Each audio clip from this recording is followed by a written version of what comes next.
So the first thing we would do is set the stage the night before, acknowledge in the morning, and then do our best to stay on that high-flying disc as best we could through the day.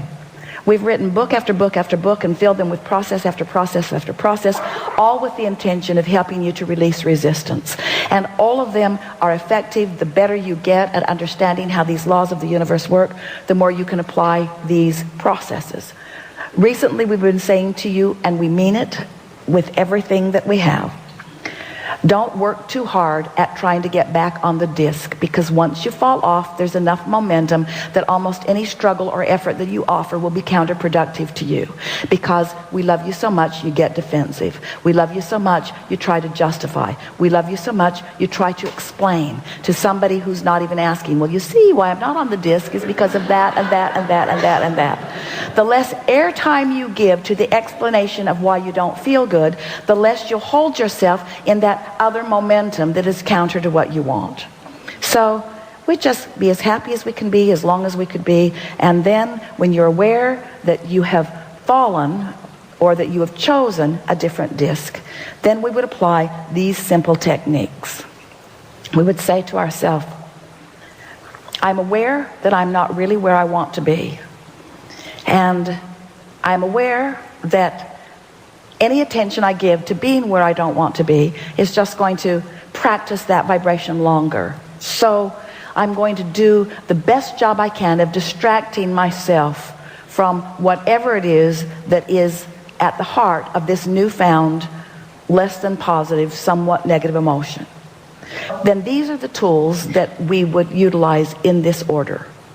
If we could, we would take a nap, because slumber will start the day over again. If that's not practical, we would meditate. Quieting the mind accomplishes the same thing. And if you've been meditating for a while, you'll get really, really good at it. Making a list of positive aspects isn't a really good tool under those conditions, because you're already not on a very good disc. And so you're going to say it, but you're not going to mean it. And when you say things you don't mean, you just practice what you do mean. You see what we're getting at? So what we're talking about here is just managing your alignment, managing your connection. Your connection to what? Your connection to the energy, your connection to the vibration, your connection to the vibration of source, your connection to the influence of source, your connection to the path of least resistance to everything that you want. You getting the sense of this? After a few days of playing with this, you're going to begin to notice, some of you already are noticing, synchronicity in your life, rendezvous with things that you cannot help but understand is the universe setting you up for understanding about thing after thing after thing.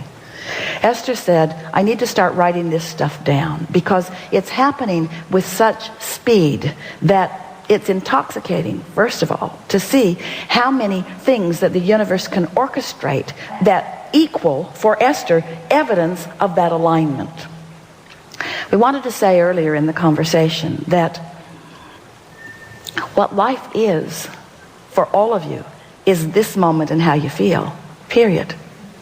It's this moment and how you feel, period. We know that's sort of a boring thing to contemplate, but it is this moment and how you feel, period. That's what life is. It's always this moment and how you feel, period.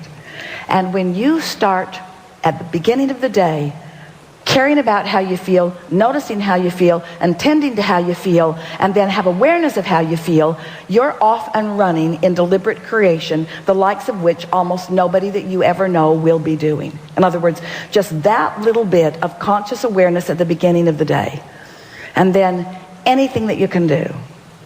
We think it's a really good thing when you realize that you're not where you want to be, to just hold the image of falling out of an airplane and hearing Abraham saying, hang on, it'll be over in a little bit. And just don't sweat over it, don't suffer over it, don't struggle over it. And this is the thing that we can feel it with you, we can feel it with all of you, we feel it with Esther on a daily basis. You are efforting at the wrong times. When you effort from a lower flying disc, you only practice the momentum of the lower flying disc. The harder you try, the more you encourage the momentum. And it's because of this powerful universal law. The more general you are, the more you slow the momentum. The more specific you are, the more you speed the momentum. So we'd plan the night before, we'd do our best that morning, we'd fly as high as we can, we'd crash and burn if we have to, we wouldn't sweat the small stuff, and it's all small stuff. And then we would acknowledge that this effort that I'm applying right now is counterproductive under these conditions. Or this attention that I am applying right now is productive under these conditions. And what's the condition? If it feels good, you want to be specific. If it doesn't feel good, you want to be general. That's really a good tool. It's really a good thing to understand. So somebody comes to you and they say, you know, I have an issue. It's someone at work. I have an issue about such and such. So as soon as they walk into your space, you feel yourself potentially slipping from that high-flying disc. So what would, given what we've just said to you, your best course of action be? To say to them, oh really, what is the problem?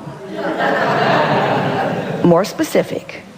Or to say to them, I have to go to the bathroom.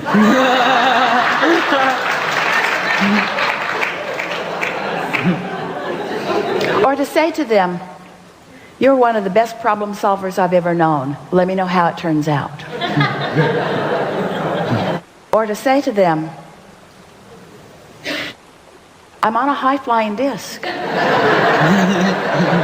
And talking to you is a very high probability that I soon won't be on a very high-flying disc.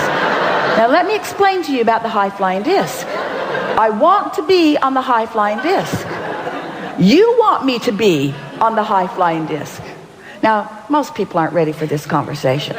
You really have a wonderful benefit if you're hanging around with people that do know about the high-flying disc. In other words, once you get the hang of this and you're hanging around together and somebody comes with you with some sort of problem, just point upward like, just leave it at that. Just leave it at that. Because as soon as you say, do we really want to go there, you've gone. Helpful? Very. Thank you.